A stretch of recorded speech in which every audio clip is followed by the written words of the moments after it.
আল্লাহর হুকুম যেন সহি সালামতে তামিল হয়। আমি আল্লাহ রব্বুল আলামিনের দরবারে, রব্বুল আলামিন আমার ইসমাইলকে কবুল করে নাও, আমি তোমার দরবারে প্রার্থনা করলাম। জোরে বলুন সুবহানাল্লাহ। এর মধ্যে শয়তান দেখতেছেন যে হাজরাকে বশ করা যায় না, ইসমাইলের কাছে চলে গেলেন।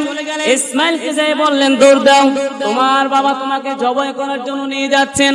পিছন থেকে যখন শয়তান ইসমাইলকে বললেন, ইসমাইল বাবাকে ডাক দিলেন, আব্বা জান, কে জানি আমাকে বলে দৌড় দাও, তোমাকে জবাই করার জন্য নিয়ে যাচ্ছি। ইব্রাহিম আলাইহিস সালাম বললেন, বাবা ইসমাইল, পাথর মারো শয়তান, পাথর মারো শয়তান। এইভাবে 3 জায়গায় পাথর মারলেন। আল্লাহ রাব্বুল আলামিন বললেন, ও হাজিরা, যত হাজিরা হজ করার জন্য বাইতুল্লাহ তাওয়াফ করার জন্য যাবে, এই ইসমাইল আলাইহিস সালাতু ওয়াস সালাম যত জায়গায় পাথর মারছেন, যেই যেই জায়গায় পাথর মারছেন, এই সমস্ত জায়গায় পাথর না মারলে আমি তোমাদের হজকে কবুল করব না। ইব্রাহিম আলাইহিস সালাম বললেন, যখন ইসমাইল আলাইহিস সালাম জবাইয়ের কথা জেনে গেলেন, এখন ইসমাইলকে জিজ্ঞেস করলেন, ক্বালা ইয়া বুনাইয়া ইন্নী আরা ফিল মানামি আন্নী আযবাহুকা ফানজুর মাযা তারা। হযরতে ইব্রাহিম আলাইহিস সালাম ইসমাইলকে জিজ্ঞেস করলেন, ও আমার আব্বাজান, ও আমার সন্তান ইসমাইল, তোমাকে আল্লাহ রাব্বুল আলামিন জবাই করার জন্য হুকুম করেছেন, তোমার কি মত?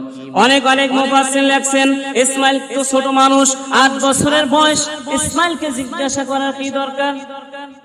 এখানে ইসমাইলকে জিজ্ঞাসা করার দরকার, এই জন্য মুফাসসিরগণ লিখছেন, ইসমাইল ছোট মানুষ, যখন জবাইয়ের কথা বলা হবে হয়তো ইসমাইল কান্নাকাটি করবে, কান্নাকাটি করার পরে আল্লাহ রাব্বুল আলামিন চোখের পানি দেখে মাফ করেও দিতে পারেন। যেমন বাবা তেমন ছেলে। বাবা প্রশ্ন করলেন, ইসমাইল আলাইহিস সালাম জবাব দিলেন, ক্বালা ইয়া আবাতি ফাআল মা তু'মারু সাতাজিদুনি ইনশাআল্লাহু মিনাস সাবিরিন।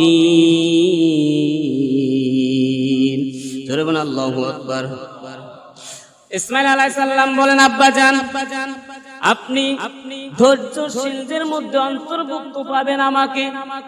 আপনি নিশ্চিন্তে আল্লাহর হুকুম তামিল করেন, আমার গলায় ছুরি চালাই দেন। আল্লাহ পাক রব্বুল আলামিন যদি আমাকে কবুল করে থাকে, হুকুম করে থাকে, আমাকে এত মানুষের মধ্য থেকে আমাকে কবুল করে নিয়েছেন, আমার গলায় আপনি ছুরি চালাই দেন। আব্বাজান, আমার গলায় ছুরি চালাবেন, আমাকে আপনি ধৈর্যশীলদের মধ্যে অন্তর্ভুক্ত পাবেন। ও আব্বাজান, দেরি করবেন না, আল্লাহর হুকুম তামিল করবেন, আল্লাহর হুকুম থেকে আপনি বঞ্চিত হবেন না। ইব্রাহিম কয়, ওহে পুত্র সঞ্চনি, জবে করতে কহেন তোমায় রব্বানি। ইসমাইল বলেন, ও গো আব্বা, শুনছেন নি, আল্লাহর হুকুম পালন করেন এখুনি, জবে যদি করে না পা আমাকে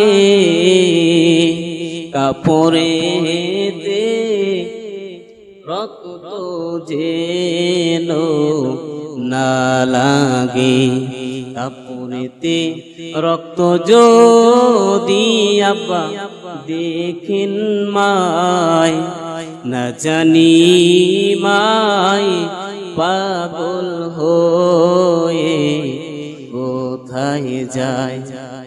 আমার আম্মা যতদিন আব্বা বাঁচিবে, আমার মাকে মধুর বাণী শোনাবে।